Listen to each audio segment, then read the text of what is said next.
దేవునికి మహిమ కలుగునుగాక.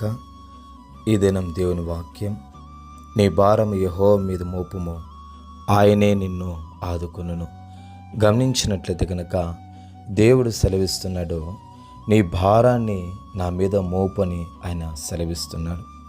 నీ హృదయంలో ఉన్నటువంటి భారము కావచ్చు, నీ హృదయంలో ఉన్నటువంటి బాధ, వేదన, వ్యాకులత అంతయు కూడా నీ హృదయాన్ని ఏ కార్యాలైతే కృంగజేస్తున్నాయో, ఏ కార్యాలైతే నువ్వు బలం పొందుకోలేకుండా చేస్తున్నాయో, ఆ కార్యాలన్నిటిని కూడా, ఆ యొక్క హృదయంలో ఉన్నటువంటి భారం అంతటిని కూడా నీవు గనక దేవుని మీద మోపినట్లయితే నిశ్చయముగా ఆయన నిన్ను ఆదుకుంటాననేసి సెలవిస్తున్నాడు.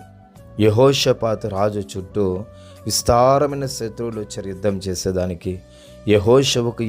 యెహోషాపాతు రాజుకు ఏం చెయ్యాలో దిక్కుతోచిన పరిస్థితుల్లో దేవుణ్ణి ఆశ్రయించాడు. తన హృదయంలో నుండి భారం అంతటిని, తన హృదయంలో నుండి ఏ కార్యాల గురించి అయితే దిగులు పడుతున్నాడో వాటన్నిటిని కూడా దేవునికి చెప్పాడు. తన హృదయంలో భారం అంతటిని దేవుని మీద మోపాడు. తర్వాత దేవుడు చేసిన కార్యమో, యెహోషాపాతు రాజుతో చెప్పి, మీరు యుద్ధం చేయాల్సిన పని లేదు, మీరు నన్ను స్తుతిస్తా పాటలు పాడతా యుద్ధ భూమికి వెళ్ళండి, నేను మీ పక్షముగా ఉండి వారితో యుద్ధం చేస్తానని దేవుడు సెలవిస్తాడు. అదే ప్రకారముగా ఇక యెహోషాపాతు రాజు, ప్రజలందరూ, ఇక సైన్యం అంతయు కూడా పాటలు పాడుచు స్తుతిస్తూ దేవునిని మహిమపరుస్తూ వెళ్తారు. వెళ్ళేసరికి అక్కడున్న శత్రువులు ఒకరినొకరు పొడుచుకొని చనిపోయి ఉంటారు.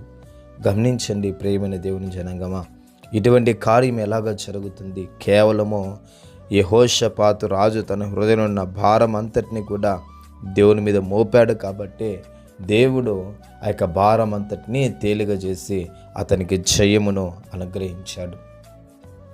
ఈ దినమున నువ్వు ఏ విషయం గురించి అయితే కృంగిపోతున్నావో, ఏ విషయాన్ని గురించి అయితే వేదన చెందుతున్నావో, ఏ విషయం గురించి అయితే అధికంగా ఆలోచించి నువ్వు బాధపడుతున్నావో, ఆ విషయాలన్నిటిని కూడా దేవుని మీద మోపు. నిశ్చయంగా ఆయన ఆదుకుంటాడు, సహాయం చేస్తాడు. ప్రభువు ఈ మాటను దీవించునుగాక.